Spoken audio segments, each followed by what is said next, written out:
Okay. All righty. Nice to see everybody. Thank you very much for joining. I wanted to first do a quick shout out to my daughter, Gail. She's been the one managing this process, and she's been posting the classes on Instagram. She got YouTube going again, and it's really to her zechut that we're learning together. So I want to thank her, and I also want to thank her for being so funny. She's been lifting a lot of our spirits during this time. So. You're welcome, Dad. Also, just a thank you to my son-in-law, Richie. Spent a lot of time with him. It was very helpful in, I'm trying to, let me just see if I can get the screen. Hang on a minute. No, okay. It was just great helping with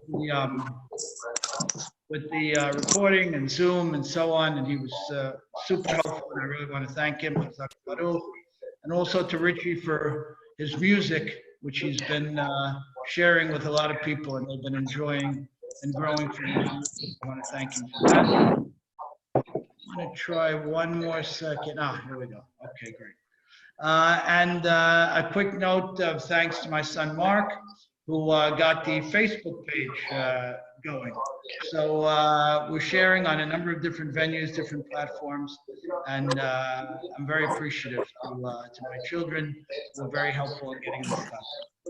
I want to also make a quick apology for last week's class. In reviewing it, my sense was that it was a little bit rushed. And I'm hoping we won't do that again, and we'll just spend enough time to get all our ideas fully. Everybody could please mute. Everybody could please mute themselves. Be great.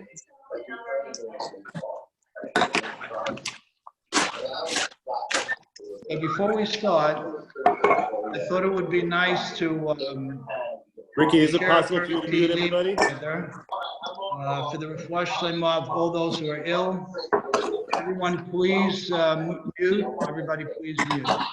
Do that. Ricky, maybe you can mute everybody as the host. I think you can mute everybody. Okay. If I can do that, I'm not getting the. Not able to do it for some reason. Okay.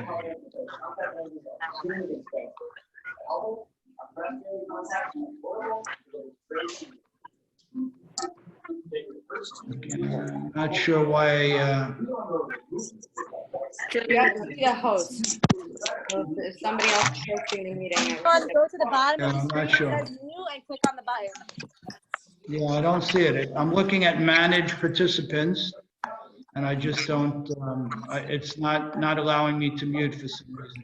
So everyone, please mute on your own. Everyone, please mute. Okay. Let's start with the Perek Tehillim. It's Perek Kuf Lamed 130. For all those who are ill, for those whom we know, for those who are near and with us and close by, and those who are very far away. Shir ma'alot v'mamakim praticha Adonai, Adonai shim'a b'koli tiyena avnecha kashavot v'kotach Adonai. Im abonot tishmoya, Adonai mi amod. Ki imcha slicha l'man tivarech. Kiviti Adonai kivta nafshi, nafshi l'Adonai mishomrim b'boker, shomrim b'boker.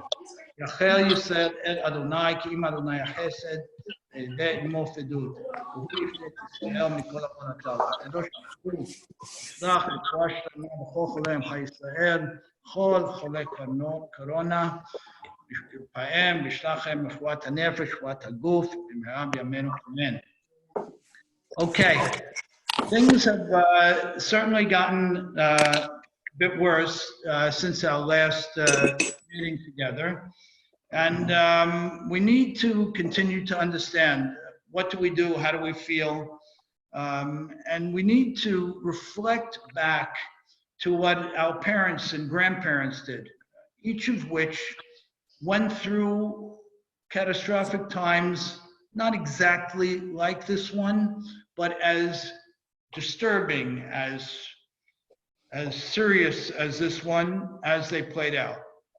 And to do that, we need to reclaim those key elements of Yahadut. And that's what we've attempted to do over the first couple of weeks. Week one, we titled the learning to make time precious again. And the idea was to grab hold again of this core element of Yahadut called time, that HaKadosh Baruch Hu, in his great goodness to us, gave us the opportunity to master and to manage and to make ours. And being that the notion of time was completely torn apart with this new pandemic that we're experiencing, that we could relook at our time commitments, our time priorities, how we mark time in a way where it becomes a growth tool. We spoke about Moed, we spoke about learning, we spoke about taking this back seat that we've been forced into at this point and using it to recast our day from beginning to end. That was step one. Step two, while we're in this bubble, this extraordinary bubble, was to breach past the negative bubble that surrounded us for most of our day, and to see the beauty in HaKadosh Baruch Hu's world as he wanted us to see it. The beauty in the ilan, in the fruit tree, the beauty in the things we eat, the beauty in the lifestyle that HaKadosh Baruch Hu gave us. And we highlighted last time that A, we should focus again to the beauty that's around us, and B, we should focus again to the berachot, to the blessings that are the primer, the precursor to that beauty, that will allow a different level of awareness. And by doing so, our lives would be richer. Our lives would be more beautiful. By understanding what we see, by looking at it more deeply, by taking more time saying the berachot, to understand what we're saying so that we enjoy the beauty much more, would be another important step during this difficult time. And today we're going to talk about the concept of love. And I chose love because love is exactly what we're talking about as we move into the Chag Pesach. We're talking about the notion of love as it relates to us, HaKadosh Baruch Hu, and ultimately as it relates to us and the people around us. So let's all take a little bit of a step back in time and remember first how it felt to be in love. So just sort of claw back when we first fell in love.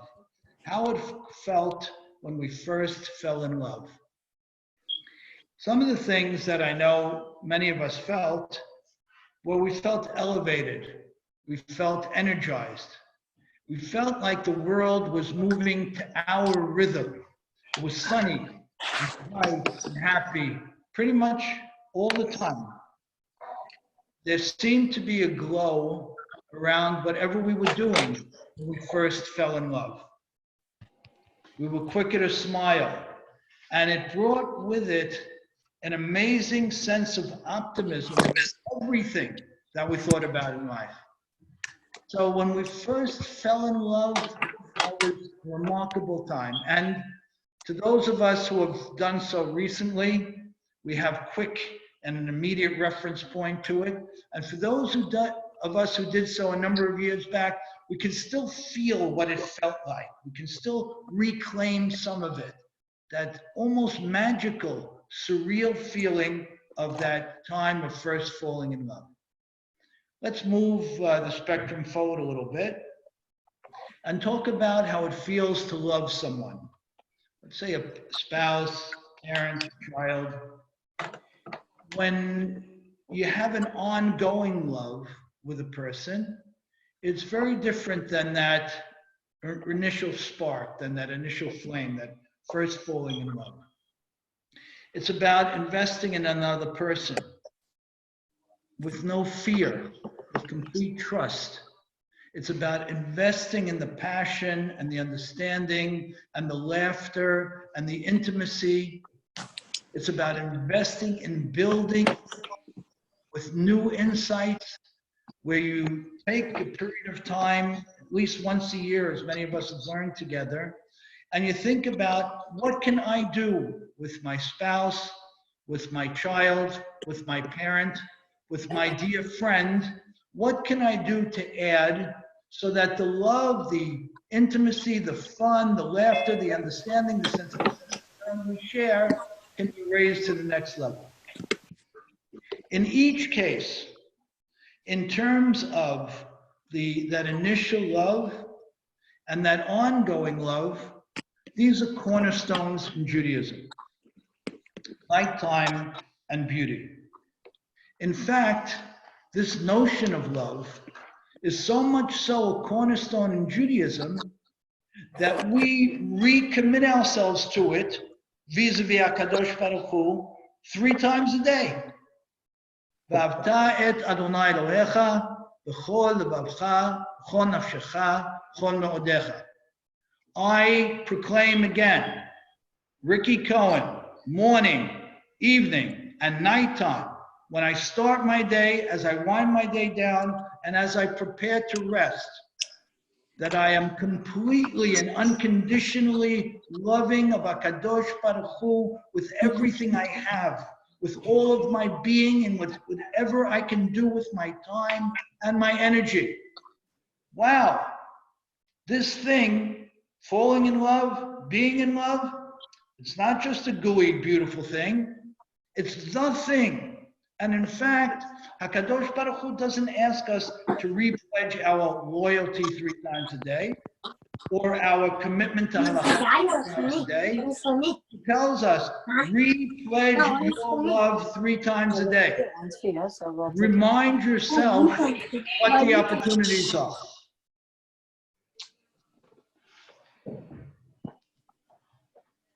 It's a huge proclamation. Nothing comes close to it. You might say that it's the cornerstone of our relationship with God, and therefore we remind ourselves that all of our being is geared for the love of God, and everything we do is framed by the love of God. Not so easy to actually live that way, and we'll talk about how we do that. But then Judaism goes further and says, wait a minute, you know, this love thing, it's not just the basis of everything we do between us and God. It's the basis between everything we do with everybody we know. So you know that feeling when you fell in love? You know that ongoing feeling of love? Guess what?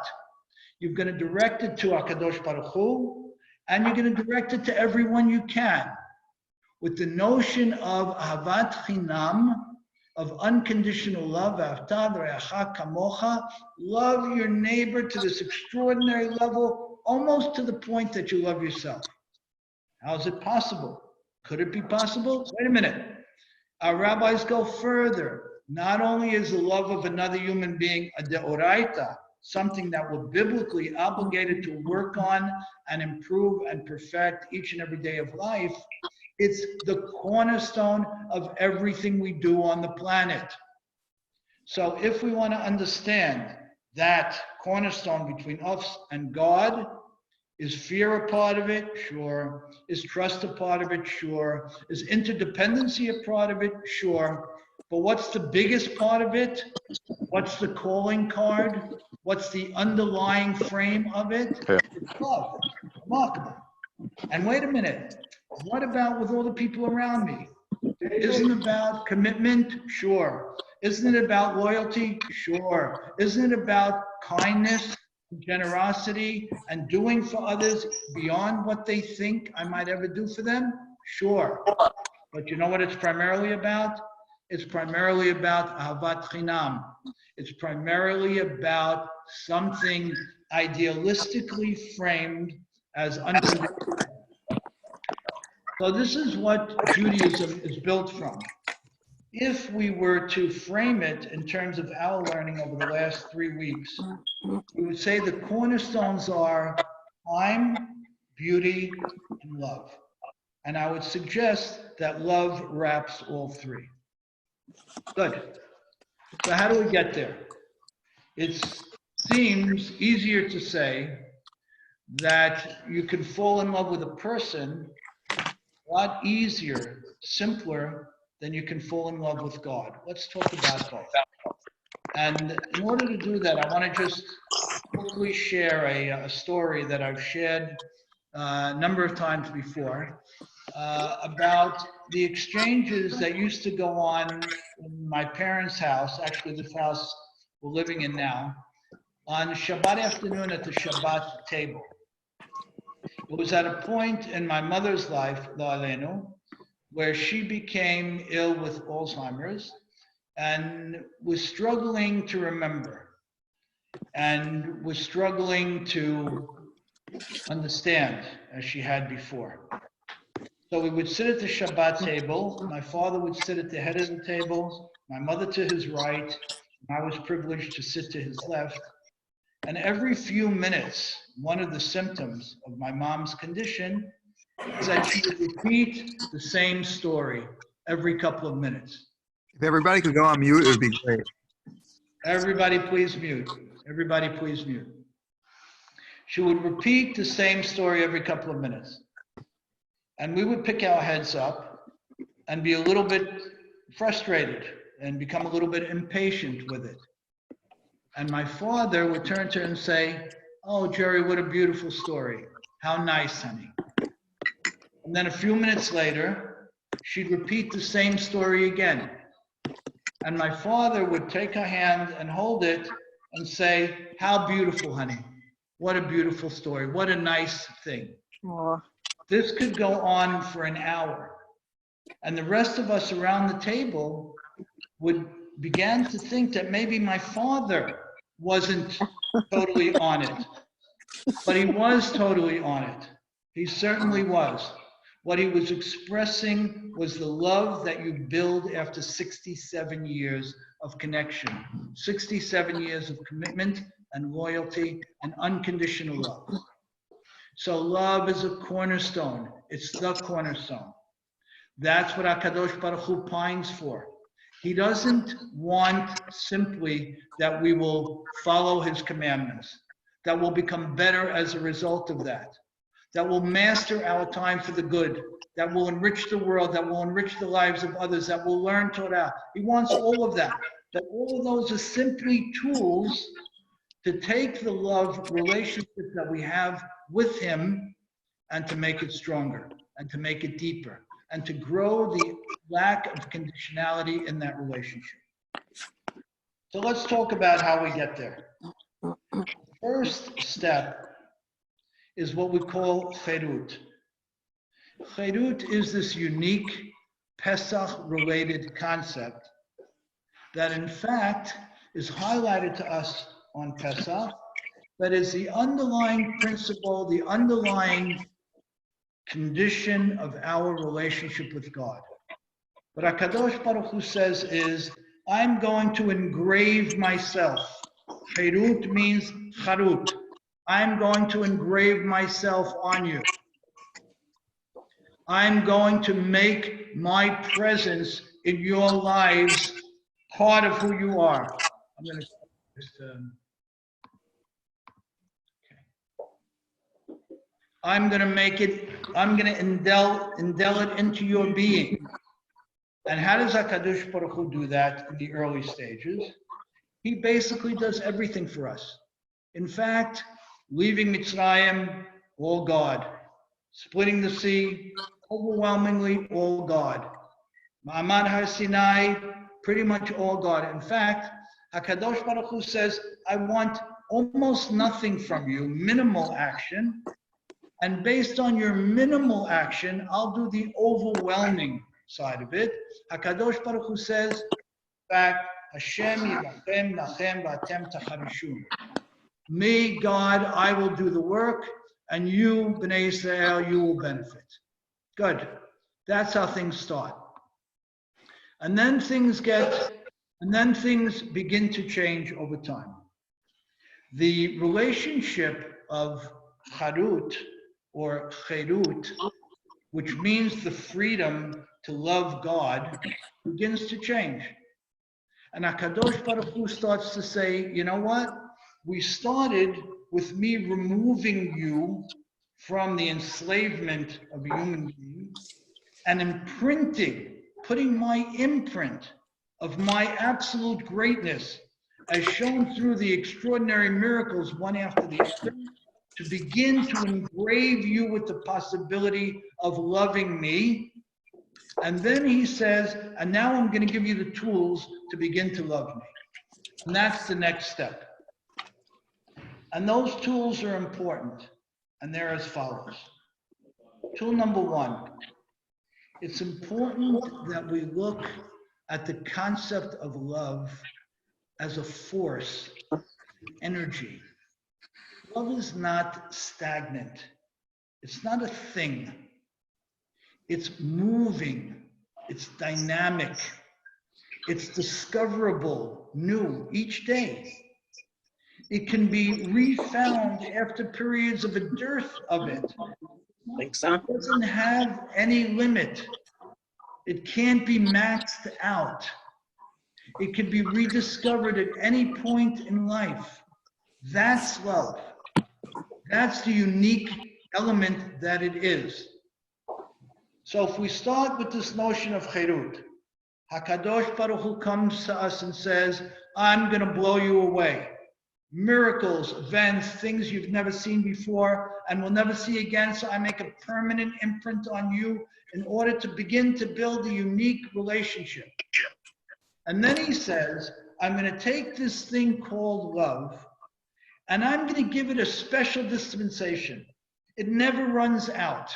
It has no beginning and no end. It can't be maximized, and it can be learned about new each day of life and started new each day of life as if it was never felt before.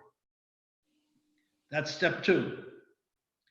And then he introduces this other fascinating concept called chesed, where he says, you know what, humans, you know what, dear Jews, I'm going to give you a hint of how to be able to build a love that ultimately becomes unconditional. And how is that? If you live your lives with a perspective of chesed. Now, what does chesed mean? Chesed doesn't simply mean what we call it today, which is generosity or kindness or giving to others. Chesed starts with and is defined by this perspective that everything I am is one. The world is all one. Everything that goes on around me is connected. Everything that goes on inside me is connected. Everything I do is connected.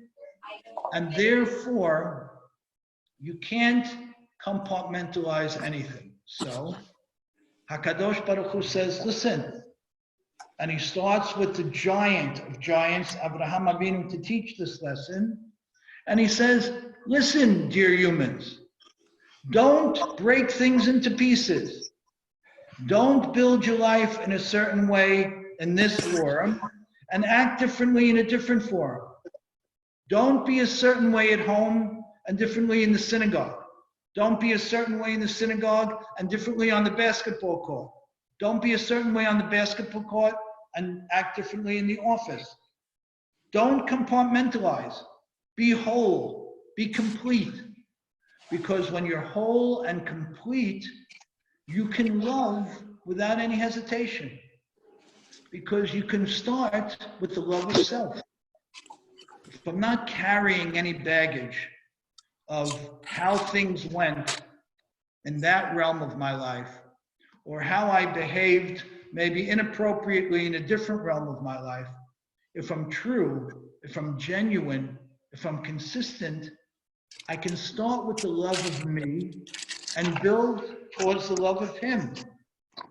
So start with chesed and understand that chesed means an absolute interconnection of everything in the world. but it's based on an absolute interconnection of everything inside of me. And I got to work hard to make sure that wherever I am and whatever I do, I try my utmost to be true to the things I believe in most, and to stay true to me, and therefore to be able to love me as much as I possibly can, and as easily as I possibly can. Hang on one second, guys. Good. So we started with Cherut. We continued to the fact that love is a force, is an energy, limitless energy, constantly renewable, forever and ever with no max. We took the next step to say that the basis of love is chesed, which is an absolute interconnectedness of everything in the world, and particularly an interconnectedness of everything about me, so that I could love me without doubt, without a ding on my confidence, and I could begin to build that way. And then HaKadosh Baruch Hu moves us to another fascinating perspective. And our rabbis highlight this in a very interesting way. And you can sort of build from it, from the writings of Chacham Ovadia Yosef in his introduction to the laws on honoring a parent. What he says in that introduction is shocking and fabulous. He says that every single halacha, every single mitzvah is a chok. What does that mean? He says, even those things that you think are rational and logical, and therefore we do them, and therefore they're important mitzvot in Judaism, even those things are chukim, meaning they're things that we do without understanding the reason. And he writes this point, shockingly, in an introduction to the laws of respecting a parent. Nothing, or a few things, could be more logical and common sense than to respect a parent. A parent gave me everything other than what God gave me. So in his introduction to Kibud Avayim, Hamid Raja writes that even this halacha, even this here, this is a chok, which means you do it because you love your mother, not for any reason. You do it because you respect your father, not for any reason.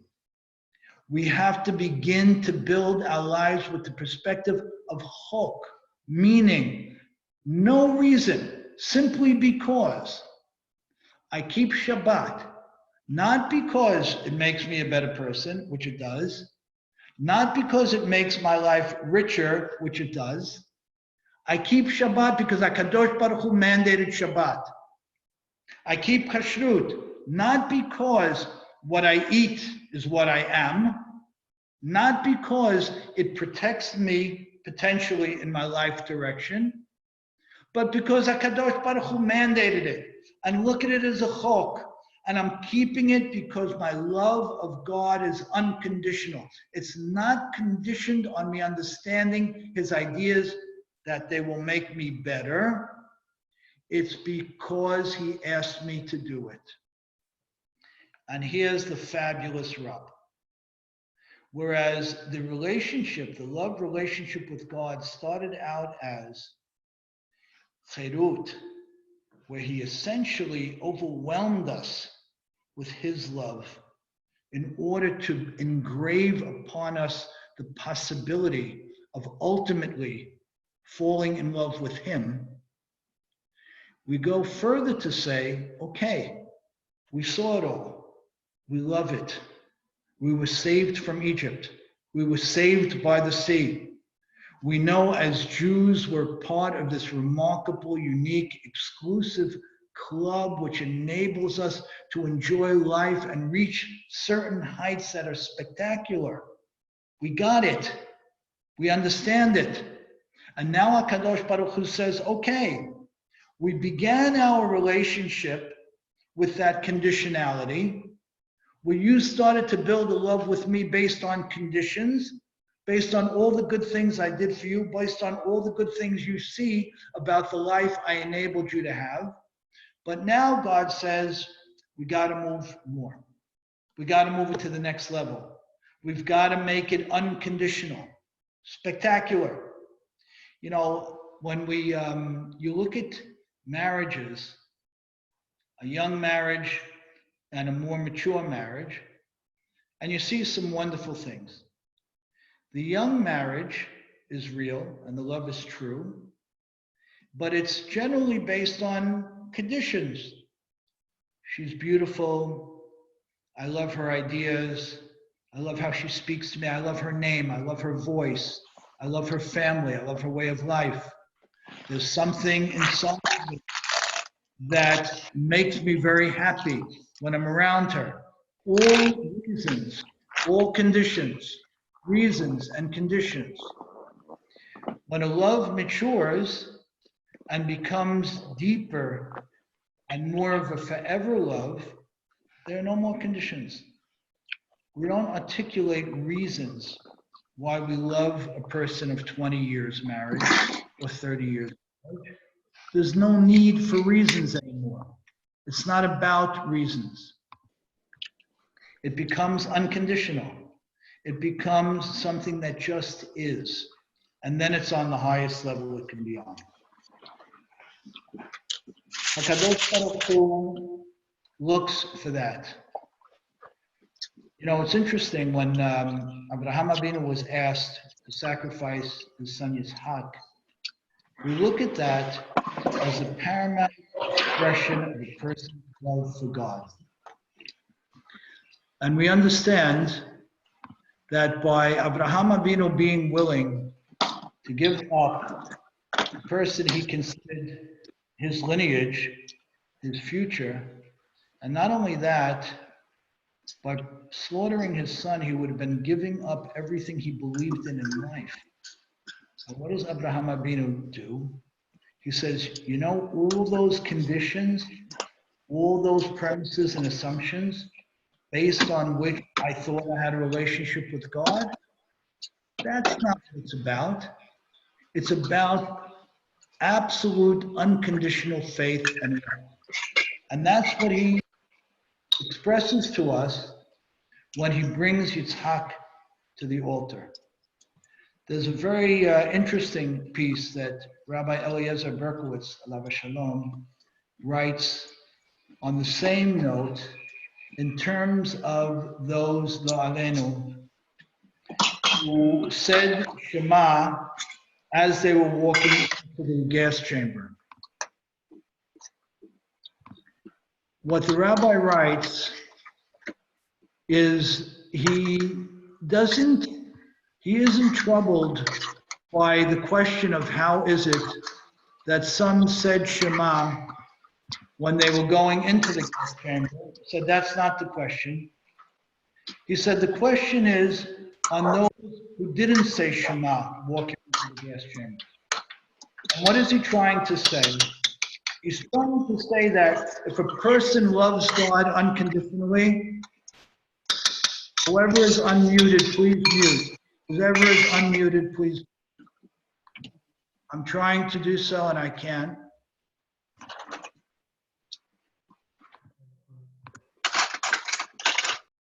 Whoever is unmuted, please mute.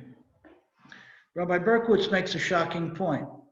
He says the surprise isn't the person who said the Shema.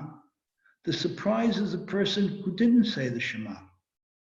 As shocking as that is to think about, he's absolutely right. If my love is absolutely unconditional, then any circumstances bring that love. So let's wrap things up and pull the pieces together. We're beginning the next handful of days. We'll be stepping into the Chag of Pesach. And we've been speaking at length, and people have been teaching at length the halachot of Pesach, which are essential, as it's a very complex holiday with a lot of halachot. The underlying premise is that it's a reminder that we have the opportunity to fall in love with God again. And whereas the terminology to fall in love with God is a little bit hard to say, it's what we want. It's what we can have. It's that remarkable opportunity that HaKadosh Baruch Hu offers us. How could it be that a limited human being, limited in every respect, can form a relationship of deep felt, unconditional love with the Almighty Creator? That's exactly what God offers to us. So as we move forward towards the Chag, and we revisit those things that might currently enslave us and limit the amount of love we can feel for God, and we make a point to decide how we're going to move away from those things so that we can unconditionally, unfetteredly fall in love with God again and raise any love that we felt before to a new level. That's what we want to be doing. And when we do so, what we also want to be doing is raising the bar on the unconditional love, on the ahavat hinam, the boundless, unfettered, unbridled love parameters that we can feel towards each other. That's what Pesach is about, falling in love with God. And remember, going back to where we started, how did it feel when you first fell in love? It felt magical. There was a different sense about life and reality and possibility and opportunity. And that's what it feels like when you fall in love with God and when you love Him unconditionally. I want to just close with a short story. There's a beautiful story told in Hasidic literature of a man who couldn't read and write. Back then, a few hundred years ago, many people, most people couldn't read and write. And all he knew was the Hebrew alphabet. And he turned to his rabbi and he said, "How can I express my love to God? All I know are letters. I don't know what to do beyond that." And the rabbi gave him a beautiful itzah. He said, "Stand by the Heichal and just say the letters of the alphabet over and over and over. And HaKadosh Baruch Hu will take those letters and form them into words as an expression of what's in your heart, of the love you feel for Him." That's the way it is. It's to that extent that HaKadosh Baruch Hu pines for our love, hopes for our love, and wants it desperately. So we're at a beautiful time in going into Chag Pesach. We're also at a very challenging time, a time we've never known before. Let's fall in love again. Let's do it unconditionally, with blind abandon, and let's feel the energy and the excitement and the unbridled horizons of what that relationship brings. We were going to open for questions. What I think would be best is if you please send any questions or thoughts or comments on either Instagram or Facebook, and I look forward to responding. Many people have sent some questions and we've responded happily, would love to. Being that next week is Yom Tov, we'll be doing our class on Tuesday at 1 o'clock instead of Thursday, and we'll be sending out a short Shabbat video for tomorrow. Thank you all very much. Thank you for being here. We appreciate it. Thank you all. Thank you. Bye-bye. Have a great day, everybody. Thank you.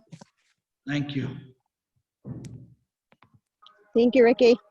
Thank you so much. Thank you, Sarah. Thank you.